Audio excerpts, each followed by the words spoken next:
Welcome everyone. Welcome to Tech Talk Friday, and today we have a power pack show. We've got Jeff Sandhu and Yuhwen Foong joining us, and of course, as always, we have the most handsome man on the planet, Karamjit Singh, who has joined us. He trims the beard and the turban and everything, just makes him the perfect package. So Karam, the perfect package. Welcome to Tech Talk Friday, and today we have Jeff Sandhu and Yuhwen Foong joining us. So Karam, you seemed a bit muted. Maybe you want to say hello. Your hyperbole terrifies me, lah. So I'm most afraid of the crazy man in the White House. Then I think you've pushed yourself up to just below him, lah. All right, and the crazy man, the White House continues to be a very interesting conversation piece. Even though it's like 10 days to go. So I was just talking to some American friends, and they're like, you got only 10 days to go, right? It's like, yeah, but we need him out of the house. We need him out now. I'm like, okay, all right. So that's another conversation. We'll keep that for, musings on the US that will come. It's our next show that Karam's going to produce, I think. But we have Jeff Sandhu, the man of the hour, the ostrich man himself, that's going to be joining us in a second. And why do we call him the ostrich man? So check out this clip.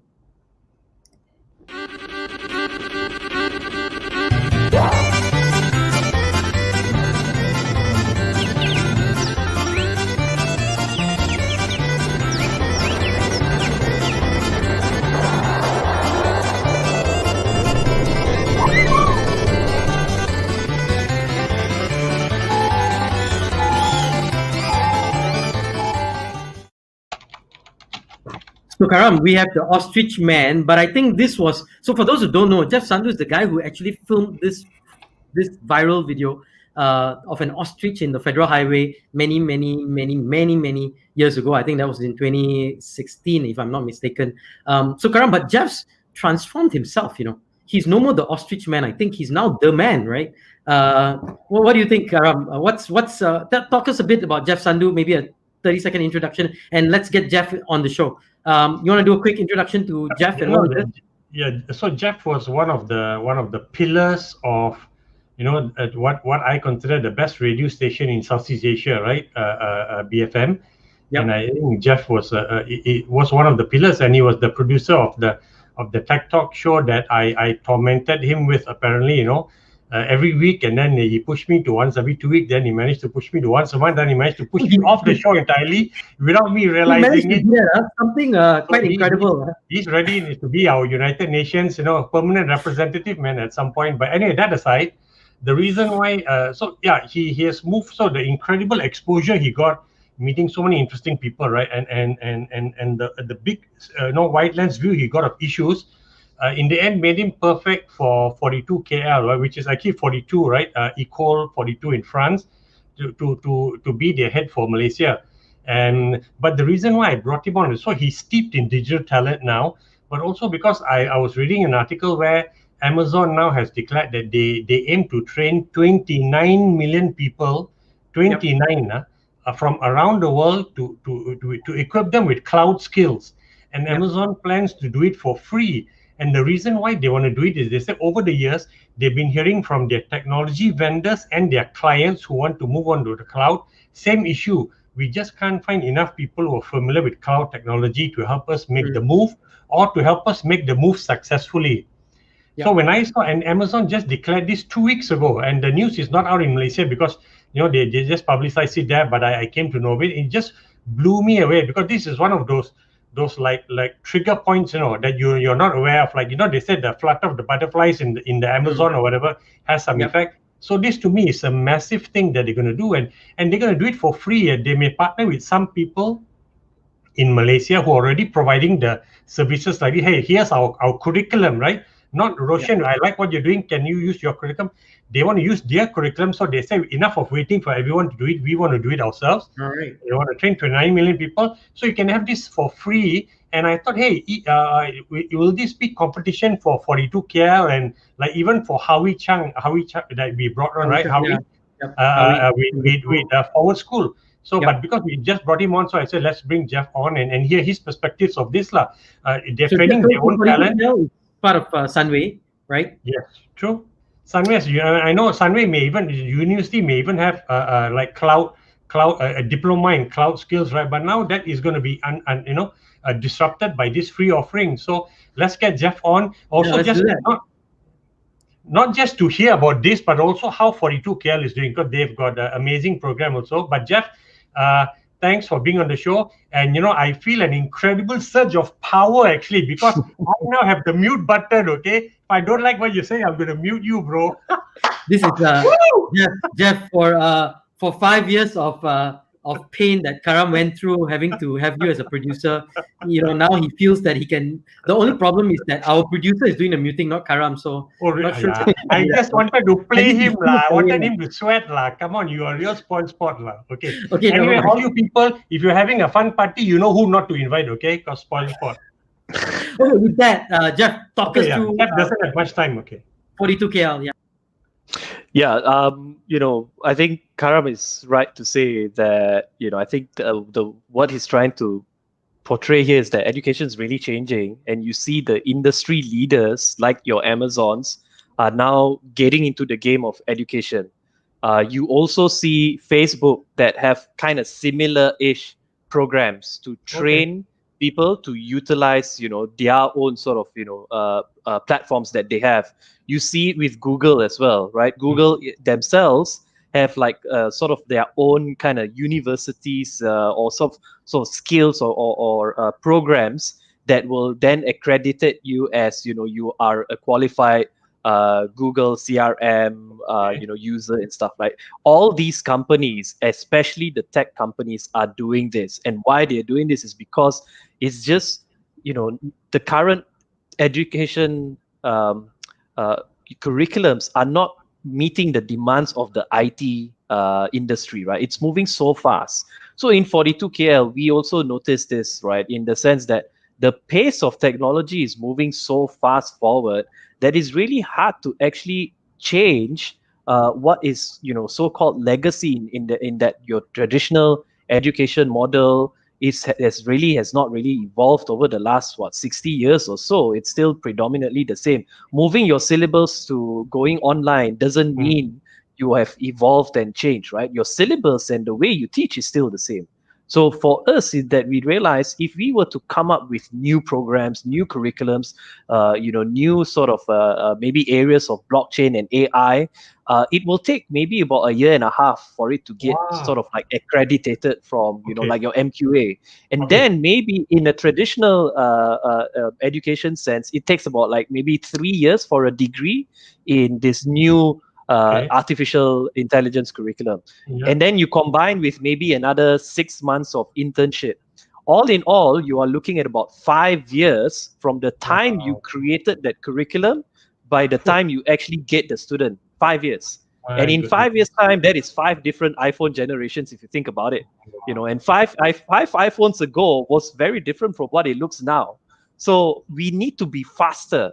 We need to actually do things that the industry is doing at the moment. And that's why I think 42 works, because a lot of the projects that we are doing are based on what the industry is actually developing, whether it's their own R&D centers, whether it's some of the solutions that they are coming up at the moment in their engineering departments. We use this as like a sandbox, where there's no rules. You can go out, you can fail, because there's not going to be any impact in that sense, right? But we train them from the get-go in the fact that we open it for everyone. It is free. It is anyone above 18 years old. You can come in, you test yourself. And we have seen that in Paris and actually the other 29 campuses around the world, nearly 60% of people, they get hired after just 1 year of the 42 curriculum. 1 year only. Fantastic. Just 1 year. And I would say, I don't have the exact figure, but I've spoken to maybe 10 former students of 42KL, and 9 of them joined, sorry, not 42KL, but 10 former students of the 42 network. 9 of them have no coding programming background before joining 42. Oh, wow. And only one had, and even the one who said he said it was just redundant because what 42 did to them was just very different. So he had to unlearn and then relearn. Wow. So we believe that those who don't have the coding programming background can still learn. It's just that we have a very strict filtering process, and Okay. in that filtering process is where you can decide for yourself if this is for you or this is not for you, right? Yeah. So that's where we differ, and we become a little bit more unique. We've got the thing called a lapisi, which is a boot camp for 28 days. The individuals they have to invest about 10 hours per day for 28 days, including Saturdays and Sundays, Yeah, man. because we Yeah. want to test your resilience. Are you Yeah. truly deserving of a free education, system? Because we don't want just any Tom, Dick, and Harry to come in day one. They sit in one of these Macs, and then after 3 days, they're like, "Sorry, lah, Yeah. Jeff. Not for me. It's Yeah. not for me." We need you Correct. to be Okay. dedicated for 1 year, and hence I think that in a nutshell is 42K. Of course, the website, everything is up there, but Yeah. Yeah.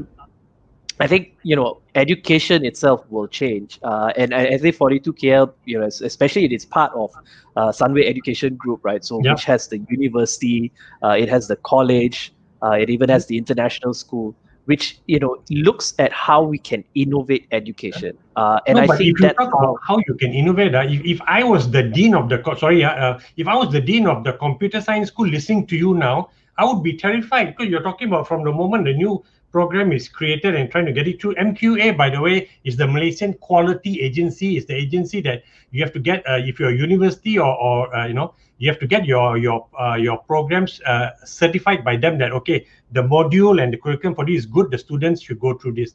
But it takes time, right? So 5 years before the students come out, that's crazy. And when you mentioned the technology is moving so fast, I think that it's moving so fast because of the big three you mentioned, right? And you're not even adding Facebook yet. They don't have their own curriculum yet because there's digital media, right? But Microsoft, Amazon and Google, you're right. So the three of them seem to have an outsized influence on how technology and the demand for certain tech skills are moving so fast, because they've got their own curriculums. But for me, the main point is also, Jeff, that the Amazon one is free. I don't know whether Microsoft is offering for free or Google to the extent, right? 29 billion is just an insane amount. And that's going to disrupt. Maybe your head of computer science is saying, oh man, we better stop offering this program because people know me, they're going to go for that free, right? Who wants to take paid program even if you only charge them a token $1,000?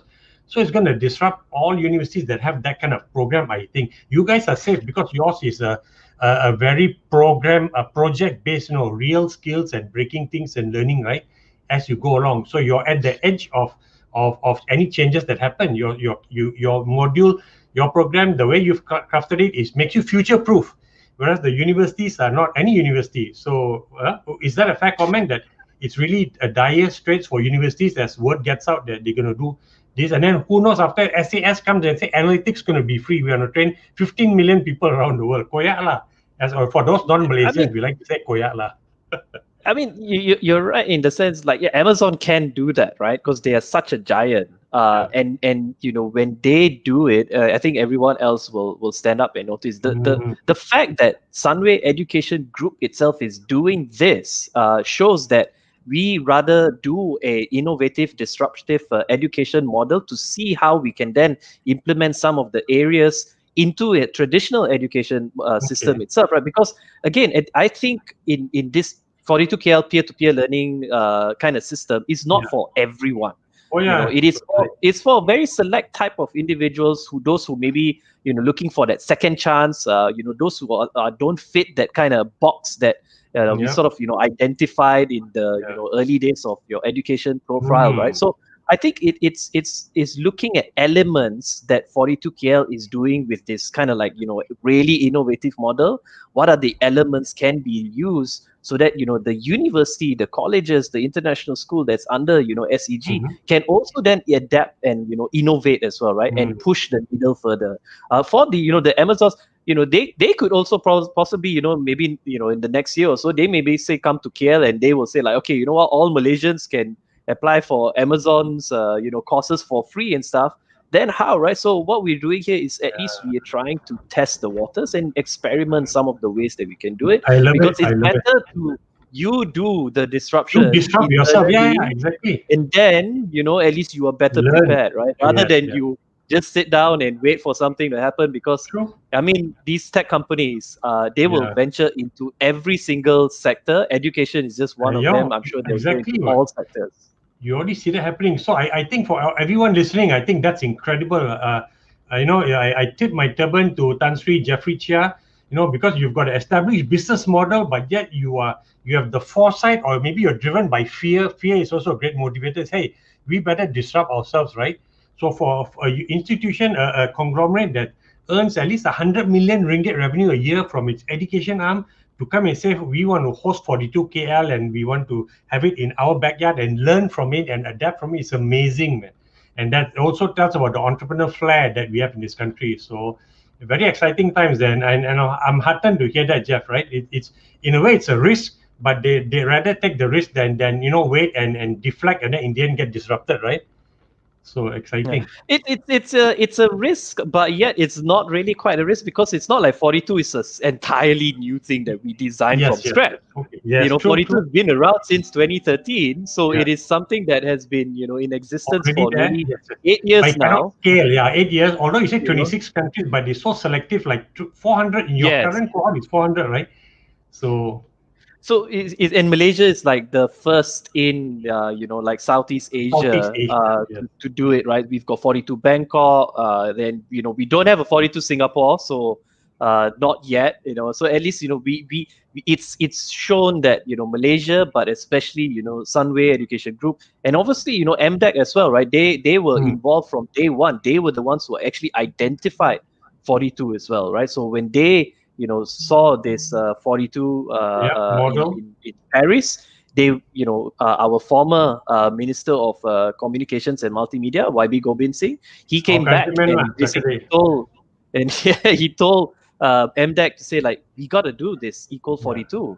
It's a really innovative model, and that's where the sort of like carrying on the mandate and the flag, Sunway came in with Tan Sri Jeffrey Cha and said, like, we can do this under Sunway Education Group, right? And it's like the world kind of like, at least Southeast Asia, or like companies here, the partners that we've had, they were like, wow, okay, like Malaysia is actually pretty innovative anyways, right? And it's all thanks to, again, it's Tan Sri and the vision that he has, right? And the speed, by the way, Roshan, because actually 42 came to Thailand first. There's a 42 Bangkok or 42 Thailand, Bangkok, I think, right? But they have been slow to execute and launch it, whereas Malaysia just boom. So because they got Jeff, right? Yeah, probably. Yeah, I'm not going to waste time. Correct. So and Jeff, I know you've got about 5 minutes, because I know Jeff's got this crazy schedule. Multiple crises. We need to let him go. But Karam, I guess cannot leave here unless they complete our guest challenge, right? So Jeff, you've got literally about 3 minutes, and you need to answer all the questions. There's 5 questions. Okay. All right. Cool. Yeah. You answer all 5 questions. If you want to let go one question, you can. You can pass it to Karam. He'll answer it on your behalf. He'll pretend to be you, he'll say, "Hi, I'm Jeff," and then he'll answer you. Okay, so question. Okay, question number 1. Jeff, what's your professional goal for 2021? Oh, wow. Professional goal for 2020. Professional goal for 2021 is to get 42 KL up and running despite the difficulties with COVID situation at the moment. And I'm actually going to be learning the boot camp together with the students and learning coding and programming as well. So wow, that's going to be cool. Well done, fantastic. Part of your goal is to become a programmer yourself, or at least understand coding. Okay, name one tech leader that inspires you today. I would say Elon Musk. I think his vision is something that I like, and it's just do it, and let's see where it goes. We may end up in Mars, and or if we don't, we may end up somewhere around in space. But let's figure that out. I think that's the nice. Current richest man in the world, apparently 160 billion. It helps. Ridiculous. It helps. It helps if you're in that stature. It helps. Yeah. Well, he just cut off Bezos. So okay, question 3 is a very easy one. I think you love this the most. Tell us a secret about yourself that not many people know. The ostrich one is public now. Everyone knows about it. I don't know. I'm quite an open book. Like to do yoga, handstand yoga. Well, I was in BFM for 10 years. I don't know if that's a secret, but I think people may be familiar with this. When I was in I think when I was 14 years old, I was Malaysia's number 5 best yo-yo player according to the Pro Yo competition, which was a Alright, US man. competition that came down. Hey, bring back those Uh, Texan yo-yos, man. Wow. So Awesome. so that was like And you still have a yo-yo in your house? I have one that was like a thing that I received as a prize. It's a gold yo-yo. So yeah. Wow. Nice. Right, there you go, man. Well Now, done, well Ostrich Man, Yo-Yo Man also, right? The movie will come out, the Jeff Sandhu, Ostrich Man and Yo-Yo Man. Okay, what's your favorite gadget at this moment? Oh, I can't live without my smartphone. It's just I know it's not a cool thing, but yeah, what I have, my smartphone. Yeah. Okay. Okay, so smartphone, huh? Okay, and what's your okay? We'll not go into branding. I won't want to mention brand names and stuff. Yeah. At all. Okay, yeah, that's fine. That's fine. Okay, this one is a very important question. Very important. If Karam and you got into a fight, who will surrender first? It's like the most important question of all. No? I will not pick a fight with Karam, so I will surrender first. I can't pick a fight with Karam. I can't pick a fight with Karam. Karam is a legend in his own status, and he was someone that I actually, when I joined radio field, he's someone that I looked up to because of his experience in the radio field. And for me, it was like, I think it's only fair that I will surrender immediately because he's the man, right? So yeah, the mentor, right? Karam, the mentor. All right, man. Yeah. Fantastic. Okay, Jeff, just the final thoughts. Before we leave, I mean, what sort of advice would you give people? I mean, we are in 2021. It's a week in now. What sort of advice would you give our viewers out there in terms of 2021, in terms of education, in terms of, where the world is moving towards, I guess in your case, getting more people into the tech education space or at least being educated in tech. What would your final thoughts be or words of advice or nuggets of wisdom that you want to impart to us as you depart? To be honest with you, right, I think people fear tech. And I think we need to step away from it because we shouldn't be fearful of learning something that's based on tech, whether it's coding, programming, whether it's building a website, whether it's designing anything digital. We shouldn't fear. I think what COVID has done is really force us to be very comfortable with using digital platforms, digital technologies. So at least now people are a lot more comfortable, and hopefully that piques their interest to learn a little bit more. You don't have to be a coder to sort of survive in the digital age, but you need to be, you need to know how it works. You need to understand how it can benefit you. And people always just used to fear tech. I think we shouldn't fear tech. We should, embrace it. But learn, like you guys using this StreamYard.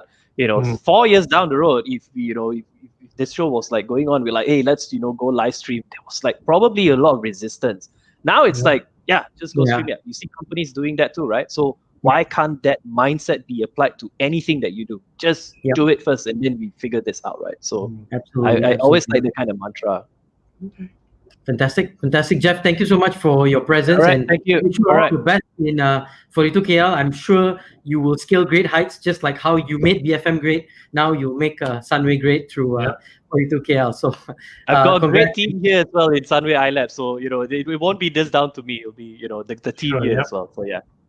And don't forget, even in case as you drive on the highway, you see a rhinoceros or a bear, make sure you capture those all on video. And also we want to shoot a rich man and maybe have a rhinoceros man or zoo man will be a good term to well, thanks a lot. Thank you. Take care. Okay, man. Take care. All the best. Karam, just quick thoughts. Your quick take on what you heard from Jeff. Lessons learned. No, I think look, you've got a traditional conglomerate, right? Willing to learn and be open, right? And wanting to learn from disruption. For a traditional conglomerate with a university, coming to say, hey, we want to be part and host this disruptive model. You muted yourself, Roshan. We want to disrupt ourselves, but also while you're disrupting, you're going to learn, and you apply the disruption yourself to your advantage, right? So that's just and any brick and mortar entrepreneur should take away this lesson. You want to try to learn from something. Don't be afraid of it, because you honestly cannot hide from the digital, giant wave that is already here. It's not coming, it's already here. Absolutely. And you know, Dr. Vimy adds to that, you know, tech is there to assist us, not to replace. I think that's one of the things that Jeff said. So I think some good thoughts. You know, we have a super guest. We have a second guest today. You know, and today it's not just Jeff, right? We actually have a woman on the show yet again. So you don't make it sound like it's a unique thing, lah, right? It's normal. We're having a woman. You know, we out of 5 guests, you get one, you know. And I have to admit it, so we need to do a better job at this because there's many. No, not us. Women out there have to do a better job. Take more risks, become entrepreneurs. I think they're there. I think they're there. We have to open our eyes and find them and bring them on our show. You know, so anyway, we'll debate about this. I think there are many women who are doing a great job out there in tech. We just need to find them and write stories about them and be that. But we'll take a quick break. We'll take a quick and you know, we're going to talk to Sushivid in a bit. And our friend the Prime Minister said must use Bahasa Malaysia a lot. So let's do a quick Bahasa Malaysia ad. Boleh. To appease our good Prime Minister, our good old Prime Minister. All right, go for it. Apa dia? Aku message kau 50 kali, tak balas. Alah bro, aku tak ada time lah bro message. Aku suka tengah Nicole bro. Nicole lah, itu dia in sekarang. Tengah trending tengah kacau. Kau cakap apa? Apa tu? Nicole. Kau tak tahu Nicole? Google kau tahu? Nicole kau tak tahu? Nicole kau tak tahu? Nicole app tak belajar bro. Semua tengah belajar guna Nicole sekarang. Ilmu semua tengah guna Nicole. Share sikit lah. Boleh bro, kau tengok macam ni bro. Okay. Kau kalau kau lembab, kau kena Nicole bro. Memang aku lembab sikit sebenarnya. Bro, kalau kau nak laju, kau nak top, kau nak jadi CEO, kau kena guna Nicole. Kau tahu kena pergi mana? Digital.dynamic.org. 200 je bro tahun. Aku buat tu aku tak lembab dah tak tahu bro capacity kau macam mana. Tapi aku rasa Nicole ni boleh tolong kau lah bro. Confirm. Okay. Berapa? RM200 je bro tahun. Boleh lah duit raya pakai selamba bro. Ni kau tengok ni bro. Percaya bro, kau tengok ni. Ini daripada Howard bro. Power bro. Woi, cantik. Apa ni? Jangan ambil aku nya. Okay. Aduh. Sorry. Aku tadi teruja sangat lah. Teruja sangat lah. Ni apa kita mungkin.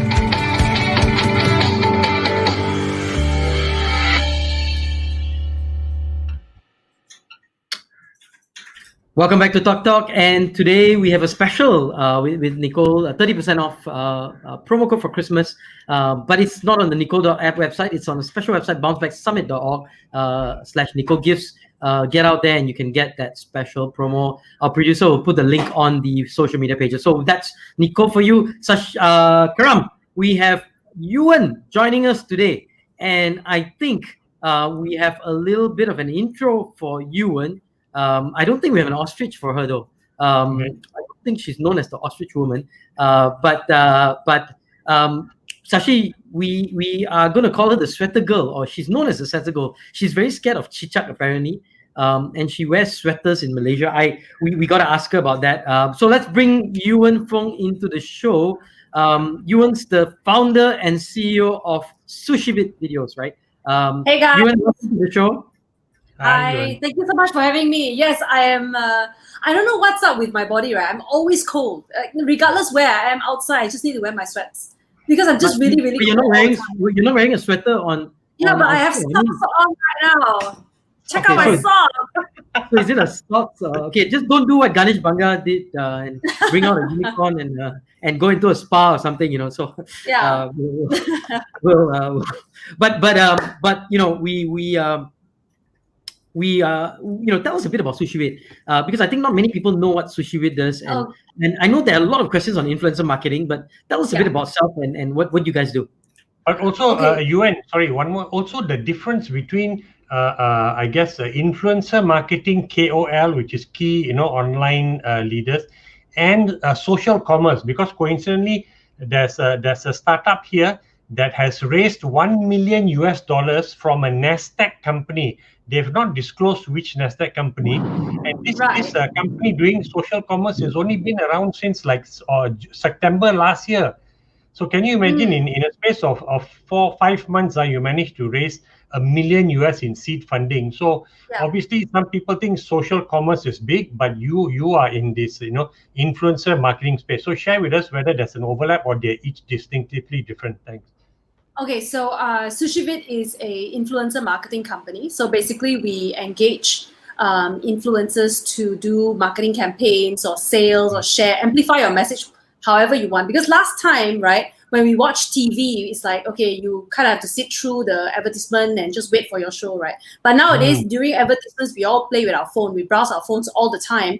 When when there's free time, or even sometimes in the traffic jam, we can't help but browse a little bit. So I mean, the medium for advertising has really changed, right? The medium for communication and how information is disseminated to people has changed a lot. So influencer marketing basically is just people that have a lot of influence, just like you both of you, Roshan, Karam, Jeff, you three are absolute influencers in your own ways, right? So influencers are just people like you guys that, have a following and it's trustworthy. People trust you for something. So when it comes to social commerce and key opinion leaders, basically key opinion leaders are people like you guys. You don't necessarily sell anything, right? But you share your views about tech, you share your views about what's going on in Malaysia, and people listen to you because people trust you. So you guys are key opinion leaders. But social commerce, right, is when you start selling things. So like, for example, I'm sitting in this is my little live stream corner, right? I will talk about like my hair mist, my face mist, and why this is good, and like, okay, if you buy this on my link right now, it's going to be 30% cheaper than normal. Okay, I'm getting this from the warehouse, and I got like, if I can get all of you to buy, if I get 300 pieces of sale for this, we will all get it for like even further 50% off. Oh, wow. Okay. So social commerce is just individuals online doing retail. Okay. So that means any one of us can just, even if you have just 100 followers, right? But all your 100 followers are all people that listen to you and will worship the ground you walk on and buy whatever you recommend. Then you are a social commerce influencer, right? Okay. So it's just a payment version. That there's a payment retail B2C segment to the social commerce. Yeah. Okay. And then but even with the KOL, key online, your influencer marketing also, there's this payment a component, right? But that is taken care of like an entity like yours. Whereas if you're doing, if somebody is like Avana is doing social commerce, so they've got their own, so they also have a social a payment platform, but they do it themselves. Okay. So right? So the big comparison is this, right? If you are a social media influencer and you are doing marketing for brands, that means I will just, there's no payment for it. I just like, hey, I love this product, and I just post it on my social media. I'm not saying that you buy from me, right? Then that is just, that is what Sushivid does, right? And on the contrary, we have another platform called Confirm Plus Shop. And Confirm Plus Shop is when I say, hey, I love this product so much, and I'm going to get you guys a really good deal because I spoke to the warehouse and they are willing to give it to me for 30% off. Just click on this link, right? So that is when the social part comes in, right? So in terms of what Avana does, correct. So in terms of what Avana does, right, they are enabling anybody to sell on, I mean, if I have it correctly, please, Yandy, don't kill me if I got it wrong. But I think what they do is they enable anyone to open shop in Facebook. Anyone to open shop on Facebook. I'm not sure whether they have Instagram now. I think it's Facebook, so, I know. Basically, that means anybody who wants to sell anything, whether you got keropok leko, your mom fry, or whether, you make, the famous sambal that your mom makes at home and you just want to jar it and sell it on Facebook, by all means. So they enable anyone to be on social commerce. Yeah, so that element of social commerce is also accurate. It's just that they are not exactly together with e-commerce. Influencers. Influencer. Okay. So now, when as you have been doing this, what struck me also was that you said that apparently our influencers here do not know how to they don't have the right skills to be proper KOLs, right? So interesting that you said that. So I was quite struck by that. If you're a KOL organically, because people follow you, for whatever reason, but you're saying that you realize that they don't, and not just in Malaysia, right? You're talking about Singapore and the third country you're in. So it's a three-country thing where the so-called somebody who thought they were a KOL or influencer, still did not know how to promote a brand's product. So why do you say that? And how different is your training? Because I don't think the Chinese, those in China where this brand, this a form of e-commerce, right, came up first, right? I'm sure they didn't have somebody like Sushivid training them, but it feels like it was I think there was, right? Yeah. Okay, so I believe that there are a lot of accidental influences. So people who, you know, they just go to high school like normal. No, nowadays high school got phone. Okay, so you know, to go to school and then you know you put up something and then your friends start to share and then you go to tuition, then you meet this friend, and you know suddenly the whole Taylor's College is following you. Right? Or just say you are, you know, part of some football, you know, collegiate football or whatever. Then people start to follow you, and you just accidentally became famous. A lot of them are like that, and that's great because that means they are famous too, right? Yeah, you guys are accidentally famous. Karam is accidentally infamous. Let her talk. Okay.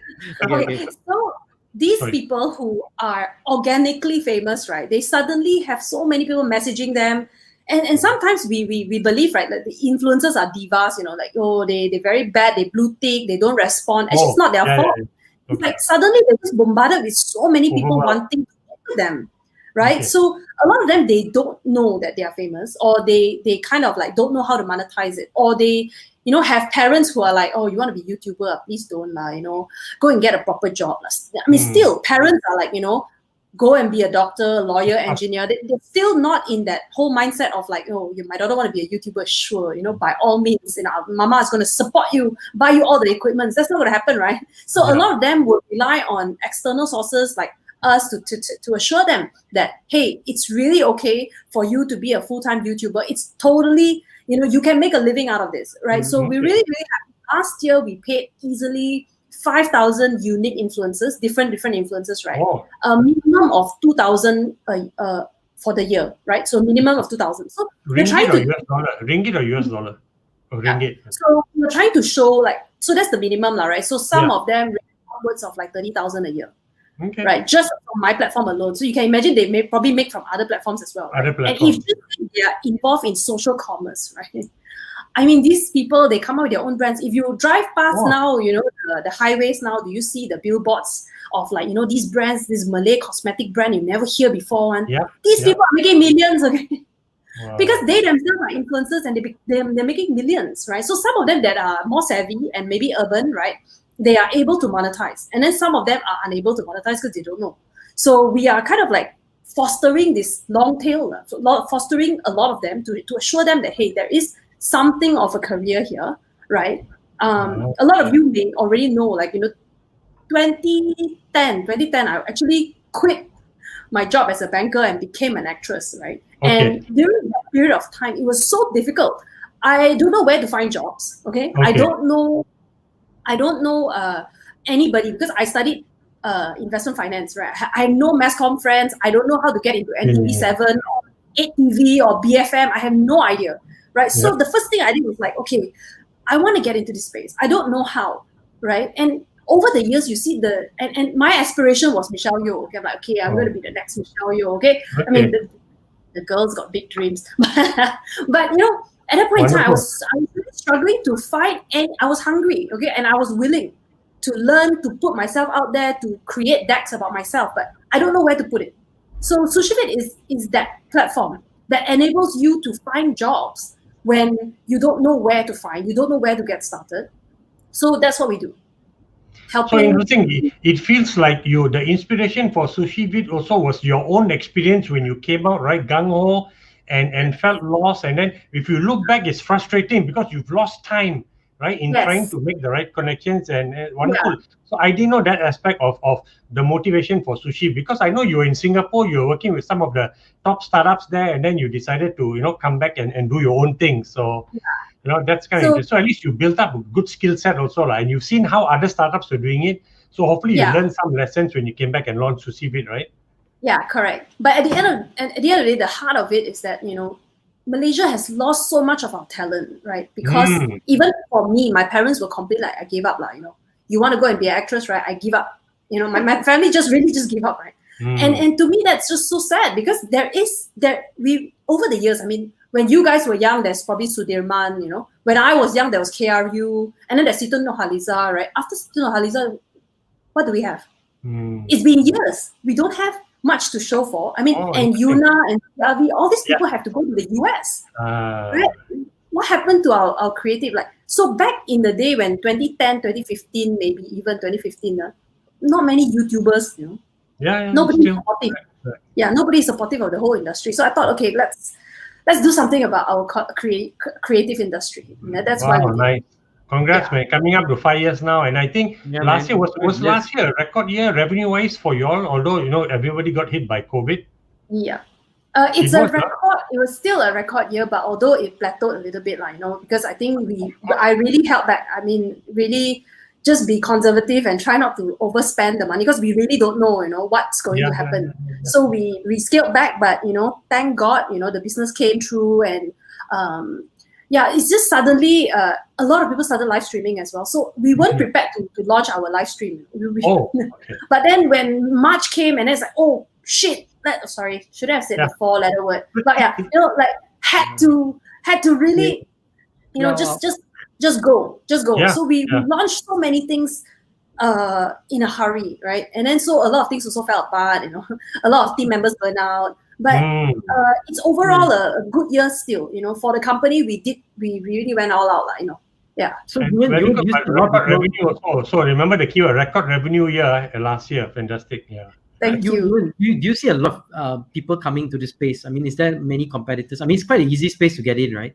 Yeah. Very limited barriers to entry, and there's definitely a lot more players now than when I started 5 years ago. I guess all of us have different models. Okay, so just say one of my closer competitors, right? So they focus on, okay, we help influencers and designers and agencies. Okay, whereas my goal is influencers. So I help influencers to sell products, to monetize by sharing, to monetize by doing live streams, to monetize by, you know, TikTok. So I'm focused on influencers only and how we can monetize around this ecosystem. Whereas some people would go towards like all creators, you know, or, you know, others will go like just e-commerce. So we are quite all of us have our own focus, and there's enough market for everyone. Actually, enough market. So you think the market is, but is there going to be a dominant player like what has happened in China with 3 or 4 key dominant guys ultimately, you know, winning this battle, and then the agencies, all the other things that permeated from the whole China, you know, I mean, lessons that we can learn from China, right, to some extent. I think that definitely it's sometimes it's a winner takes it all kind of model, especially with platforms. Looks like that, right? Yeah, it's really a strategy on your platform, the execution, and how timely you are when it comes to that. At the end of the day, but I feel that now is the best time for everybody else to be involved, because when there's so many competition and there's no dominant player, everybody is price squeezing, right? So like when you come to me to do like things for you, and we really do a lot, like only 20%. Sometimes I'm like, why do I bother to do it for 20%? Like it doesn't make sense. But there is going to be some form of I mean, there are people going to drop off, but I think there's going to be some sort of consolidation, because ultimately it's going to be the big one will win, right? I mean, ultimately. Correct. So yeah, when it comes to consolidation, please look for me, okay? I want to be part of your consolidation also. I see. You should be the one doing the consolidating. You should acquire a stake in others. Yes. I don't know anything about this, but let's do it, man. Karam, that's I represent the female that consolidator, right? No. This is irrespective of male or female. But hold on to, you said the market is big, because the Poptron guy, he says that, you know, he launched actually he launched on the 4th of September, and because there's a social call, he said they want to represent micro brands, right? And he said as of now he's got 100 micro brands, and those 100 micro brands have more than 700 different product listings, which you call your SKUs, right? In the traditional world. So that's a lot. Because I thought if you're a micro brand, you only focus on one thing, or maybe at most 2. And here is some numbers he's talking about. He says that apparently there are, he didn't say he says there are 2.2 million micro brands globally last year, and the market size is $7.6 billion US. And he talked about something about serviceable available market, right? Is 3.8 billion, which means I think the addressable market for him 3.8 billion US. So which is amazing numbers out there, and he aims to capture 1.6 billion US dollars of the market with 600,000 micro brands. So the guy who says this is Brian Johnson Lau. So I looked at that. I said, okay, the bugger is Mat Saleh Fleur. Your Asians will never throw these bombastic numbers out there. At most, they do what you do. We haven't asked you. I want to be Michelle Yeoh. I want to be like Michelle Yeoh. And you said I had big dreams. Just trying to emulate Michelle Yeoh, who 10 years ago was not an A-lister, but you felt as a big dream. Here we have this guy, I don't know who he is, Brian. I'll bring him on the show one day. Brian Johnson talking about all these numbers and saying that we want to capture 1.6 billion US dollars of the market, right? So as entrepreneurs also, there's a still big disconnect between your comfort level or ability to be bombastic with your goals, versus the Asians. And that's why when I hear Asians got big goals, I love it. I say you should drive yourself. We haven't asked Yuhwen her goal. She's saying I'm going to be a billion dollar company right now. Correct. Right now. So what are the goals for? No, Yuhwen already said what she wants to look. She was already saying that if there's consolidation, please remember me. I said no, you should be the one consolidating. Yes, so we shouldn't be reaching out to you. I will. Okay. So I'm going to work on my 2021 influencer consolidation plan. I'll get back to you next week. Now, in the meantime, while I work on my plan, we need to test you, right? So let's talk about your personal goals for 2021. You know the rules, right? What's your personal goal for 2021? Personal, right? So my personal goal for 2021 is to start getting active. As of this week, which is a few days ago, I already enrolled myself for like a 12-session snowboarding training in FutureX. I already swam twice and went to walk at the park like twice. Nice. So as of this year, stop there. When you swam twice, how many meters are we talking about? Just 10. It's just the condo pool downstairs and about 12 meters, be honest, if you want to know the exact specs of that. Okay. As I mentioned, I'm the sweater girl, right? To get into the pool scares the shit out of me because it's so damn cold, okay? Cold. So she's using a lot of fair words. So the PG rating is totally out the door. Okay, sorry. So, but honestly, to jump in is ridiculous. So I will sit by the pool for 4 hours and then finally last half an hour I'll go in. So that's how much preparation I need. We will only consolidate you as part of our brand if you achieve your personal goal for 2021 and exercise more. All right. I'm so that's your of a triathlon. Where's your Fitbit? You're wearing a watch, a Fitbit watch or something? I don't want to mention the brand. Okay. So Wonder Woman is just out. What is name one tech Wonder Woman? Tech Wonder Woman. Because Karam and I just had a fight. I said they are out there. It's just that Karam is not looking hard enough. He says they're not out there. I say so. Yes, they are not out there. Okay. Yeah. To be honest, I haven't. I mean, when Jeff said Elon Musk, I was like, yes, absolutely. I'm with you. The female Elon Musk, whoever that is. Okay, so Karam, who's the female Elon Musk? Michelle Obama. Right now, I mean, a woman, Wonder Woman that I fully really respect is Samantha Powers. So she's also the UN ambassador. Oh, okay. Right. So, and she's like the journalist who's like started off as a really sports person. She was like representing school for all kinds of intercollegiate sports, right? And then she studied at Yale, and then after that, she when she was doing one of these sports things, she stumbled upon the news about the Tiananmen Square. No, not Tiananmen Square. It was the Mao Zedong one. Right, I think so. And then so thereafter, she was very moved about world news, right? And then she started to go into the whole digging deeper, kind of like save the world. What can we do from out behind the desk to save, to do our part without, to save the world. And I thought that was a very, I'm in the middle of the book, so I'm not done. But that would be my Wonder Woman. We will grill you on that in a few months' time when we bring you back into the show. Tell us a rumor about yourself that you wish nobody knew. Oh, rumor about myself that I wish nobody knew.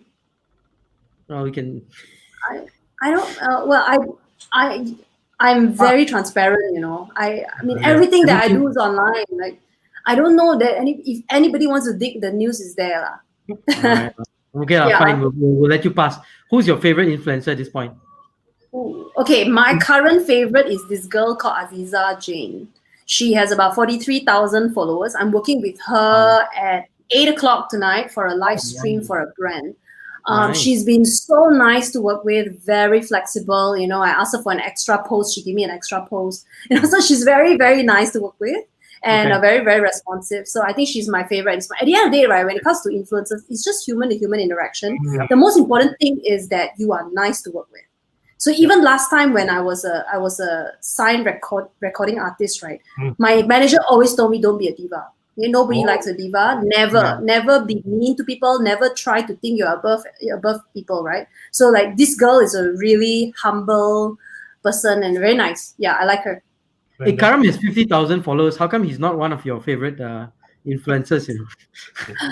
That one is, I don't know what Roshan is smoking, but after we're off camera, I'm going to get some of his stash. Okay. Okay. Now the most Can I be part of the important. stash also? You're the most important question of all, right? I mean, this is really the most important question, You know, what's your impression of Tech Talk, and who's the better host, Karam or me? You know? Oh my gosh! Why do you put me through something like this? The two of you are my favorite people in this world. We put all our guests through this, you know. Let's see how diplomatic you are, because some of our guests very clever to answer. You know, they will come up with some goreng. Okay, I think my favorite would be Roshan lah. Because Roshan invited me to his house and I had KFC. Karam, I invited people to. So I mean, because of the extra meal, you know, and then Karam is killjoy a bit. He only drinks soya milk. But refuse to drink beer, refuse to be, you know, drinking with us lah. He only drinks the soy milk. Teetotalers shall rule the world. Teetotalers shall rule the world. And you know, I got people like Shaji saying everyone's excited by the question. My first Tech Talk Friday was on a Thursday, and that's the impression that they're getting, you know. And I don't know what is this on KFC. I have no idea what this comment means, but never mind. David Leo is saying Dr. Vandana Shiva and the women from Kerala that transform. I think that's a question related to you probably on Tech Talk Wonder Woman or Tech Wonder Woman. So you know, different guests are coming in. Hey, everybody, please feel free to add in your comments and what you think you know, are the Tech Wonder Womens out there, and also if you have any advice. Yuhwen, I want to end, of course, with a bit of advice, right? I'm going to give Karam like 2 minutes to talk about some greatest tech news, you know, if you were to give us advice, and maybe you can think about this, what advice would you give us, especially for those contemplating wanting to get into or wanting to be an influencer? You know, they want to be on your platform, they want to become influencers. What should they be thinking about? What should they be doing? You know, Karam, you can see already Karam's in a pensive mood. He's like, I can earn 20,000 a year making, you know, being an influencer. Why am I not on the platform? Why is she not inviting me? So, you know, there are a lot of people like Karam now, you know, pensively thinking and considering, how can I be an influencer? I got 50,000 followers and so on. What should they be thinking about? I think the most important thing is to start sharing. And be bold about it. So a lot of us think that, you know, sharing on social media is easy. It's not. You're putting yourself out there for people to judge you, you know. So if you guys know, like I went off the radar for 3 months. This is actually my second appearance on social media since 3 months ago. And for somebody who live stream on a daily basis on my own Facebook, I completely shut down for 3 months because there was just too many company politics and too many things I was dealing with, and I couldn't put my authentic self out because I think that if I come online and I have to you know, my standard hashtag. So if I have to come online and complain or rant, right, it will be such a negative energy to put out there. So I think it's difficult. So I think everybody should be supportive of somebody who tries to put themselves out there. And I think nowadays there's just so many strawberries. Like a lot of millennials are being judged so harshly, so harshly. Like, my niece is 12 years old and she's based in Sweden now. They migrated last year, And she's putting up all these things about gender equality and like LGBT and don't judge and like don't be racist, and the little things you put out there, people will start judging you and start to hate message you, and it's really painful. So I think people can really be cruel behind behind their keyboards, So one is just be kind. People are trying, right? And everybody is a journey. Everybody's life is a journey. So of course, don't have to be so harsh, okay? Number one, for the audience, right? Please be nicer to people because people are trying. Okay. The second thing is that for those who are trying, you're not alone, right? And just continue to do. It's really difficult to be vulnerable. It's really difficult to be original. And but you have to. I mean, unless you're doing those kind of comedy shows, right? But if you are putting your day-to-day life out there, it is vulnerable. And be strong about it, and know that everybody else is aware of this is what's going on. I think the very important topic is the mental health on social media. I think that's something that I am personally shaken by as well. Like for somebody who runs a business, is fairly, I feel like I've been through a lot in life, and I'm pretty strong as a person, right? I feel that I've been able to handle my social media with quite, even with all the hate messages is okay, and I'm already only 2,000 followers. Imagine if you have 100,000 followers and people are constantly messaging you and criticizing every single post you put out there. It's just extremely painful. So that whole mental health thing is real, but I think everybody should just be more positive and keep a positive mind, especially now and this COVID period, and people are already depressed as it is. Our lives has changed quite a fair bit. Just everybody just try to stay positive, and if you're doing influencer marketing at all, just keep it up. Keep it up. Yep, fantastic. Thanks, Yuhwen. We're gonna let Karam share a little bit on his tech stories, and we'll bring you back, Yuhwen, to say goodbye afterwards. So we'll bring you back at the end. Karam, we don't have much time, but we have a couple of quick stories. We have Magic, CEO. You want to talk about this maybe in 30 seconds each? This Magic CEO, because we did a year-end recap, right? And Zulera, and it was quite interesting because she basically said, look, she also spoke on a personal basis, right? She, as on a personal basis, she had to learn to adapt, and family life, the dynamics changed because of COVID, which like every family does, and she shares about that. But beyond that, also then at the Magic level, she said Magic had to adapt, right? And you want to build a. And I think that it's also for all government agencies, I think, right? MDAC, Magic, Cradle, all these guys. I mean, there's got to be some changes that happen. You want to talk a little bit about this, about Tibet and the wrong leadership structure? Tibet. But before that, just with Zulera first, you said that you want to build a vibrant, sustainable ecosystem, right? It needs efforts from all stakeholders. So she's emphasizing the need to be inclusive, right? Don't think you can do it on your own. So with COVID now being the great reset, also, right? You got to work closer. And I was actually yesterday, a day before, I was with the chairman of MDAC, and he says that he's also briefing although he reports to the Minister of Communication, Saifuddin, he says he also engages with Khairi Jamaluddin, right, the Mosty Minister.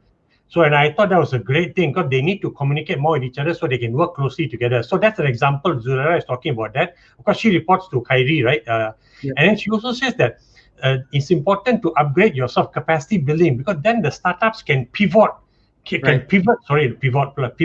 and it helps them be resilient also in this tough time. So it's actually a very good reflective interview. I really liked it. So go and read that. That one you can read that on DNA. You can also read about the leadership structure issues, the wrong that is stifling our. This one is important. Tibet one. So look, you are familiar with Tibet. So we had this top in tech series, right? On December 9th, we had this episode, right? It's a webinar. And you can catch it. You go to DNA or Malaysia Kini's Facebook, you look at the videos, you can see this. And we had a very strong panel. We had the president of the Malaysian Consortium of Mid-Tier Companies, Callum Chen, Dato Jeffrey Tan, who's the deputy chairman of HR for AXIM, right, the Association of Chinese Chamber of Commerce Industry Malaysia. And then you had a member of the CEO of the Malaysian German Chamber of Commerce and Industry. And really the key highlight, we've the government allocated $6 billion for our Tibet education this year. And they were saying that, and the title also was 6 billion reasons to disrupt Tibet. So the German guy was saying, and Jeffrey also saying, Callum was saying, our Tibet structure is fundamentally wrong. Right. Why wrong? Because he said and Daniel Bernbach, right, the MGI German guy said, you cannot have bureaucrats, no matter how well-meaning they are, to run Tibet and manage a Tibet program. Where your Tibet is based on industry engagement, right? You want people to work with industry-relevant programs, content, just like 42KL is doing. So if you want people to do that, industry should be leading and managing this whole thing. Maybe the bureaucrats can give up control, co-manage it with them, but it has to be done with the industry leading the way, saying this is what we want, this is how we should run it. Not you bureaucrats saying that I attended a 6-month INSEAD or Harvard program, I think this is the way it should be done. No. And it's painful for me to realize this because it's so easy to correct it. But correcting it meaning a lot of people giving up control and saying, you're right, we are the wrong group to handle it. Bring in industry and let them lead the way. Because Roshan, every student who's going through Tibet now or who's about to graduate, who's coming in, their career, the next 35 years of their life is affected because the program is structurally wrong. I'm saying it. I think we don't have much time today, but I agree with you, and I think we need to probably have an episode on Tibet and bring some of these guys in and have a dialogue. Totally, and my last story is on Poptron, who got. I already said it. I was talking to. Funding. You already talked about that. So I got a comment from Shaji. And he says, Karam, he wants your thoughts, not my thoughts. Your thoughts on the newly announced Mosti grant, and he wants you to tell us where's the money coming from. So you need I told you but because I want to talk. I need to talk to people as a journalist, right? You don't magically just sit down and say, okay, I'm going to do this. You're going to talk to people to get some information. You don't magically do this, huh? Okay. I thought just magically. I don't have a crystal ball. I only have my virtual reality gear. Okay. So quickly, maybe a quick. I see now.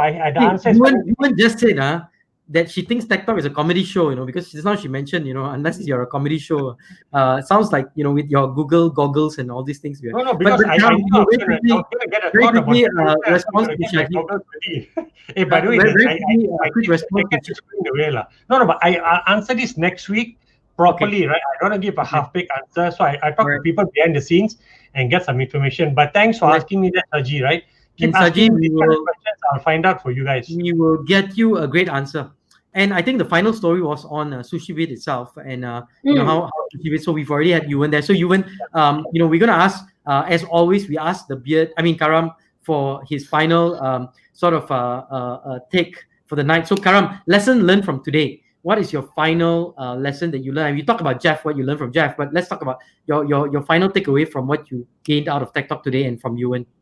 I think from Jeff one, I already gave the summary, but from Yuhwen, it's interesting that, look, it's not well known, but she created Sushivid also as to answer a pain point in a personal journey as a creator also. So that's fantastic. So I think all these influencers out there owe her a big thank you, right? And this is almost a 5-year journey now. So she mentioned, and she was very candid to mention that she had to go offline, off the grid for 3 months because there's a lot of shit going on in the background.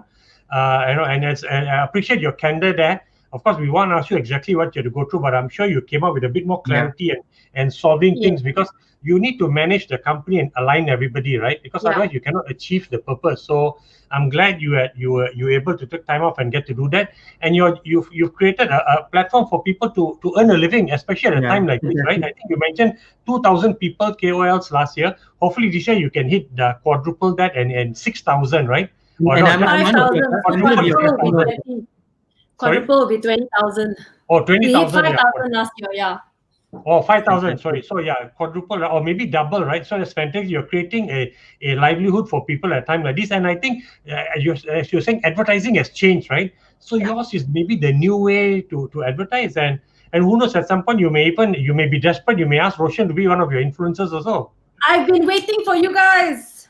Because there's a lot of demand for B2B, okay? Just so you guys know. I don't think I have the handsome figure or the beard or the turban to to be an influencer that people will follow lah. Maybe Karam may have a following lah, but I doubt I they will. think so. No, I've been sending you subtle message, subliminal message. That's why I've been doing like that throughout the show. You say, oh, thoughtful, serious, educated, intellectual.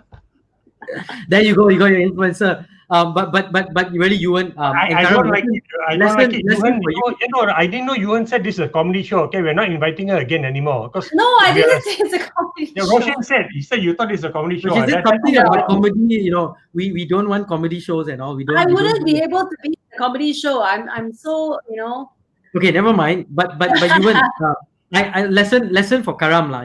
If Karam wants to know all the challenges you went through and all the deep issues, he needs to invite you to his home to have a nice chapati.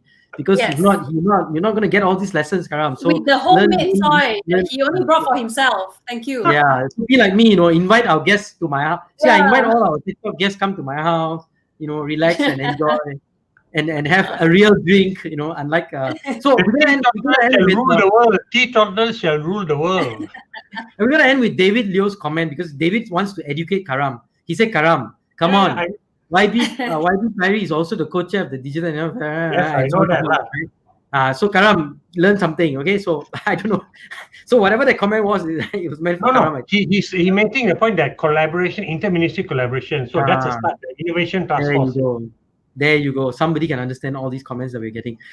Like I said, I'm not an influencer. I never understand all these comments. So with that, it's been Tech Talk Friday for you all. The comedic show where two Indian fellas talk about technology, according to our friend who's a social influencer, and apparently one of us may actually make it as a tech influencer. Anyone who has beards and turbans, generally get a better following. So with that, and who have pensively intellectual look and feel. So with that, and got VR goggles, so can see into the future. I think that one can, Karam. So with that, that's Tech Talk Friday for you guys. We will see you next Friday. Same time, same place, 6 p.m. Here live on LinkedIn. Thank you, Jeff Sandhu, and thank you, Yuhwen Foong, for your presence here on the show. Have a great weekend, everyone. This is Karamjit Singh and Roshan Singh signing off for Tech Talk Friday. Goodbye, everyone. Bye-bye. Bye.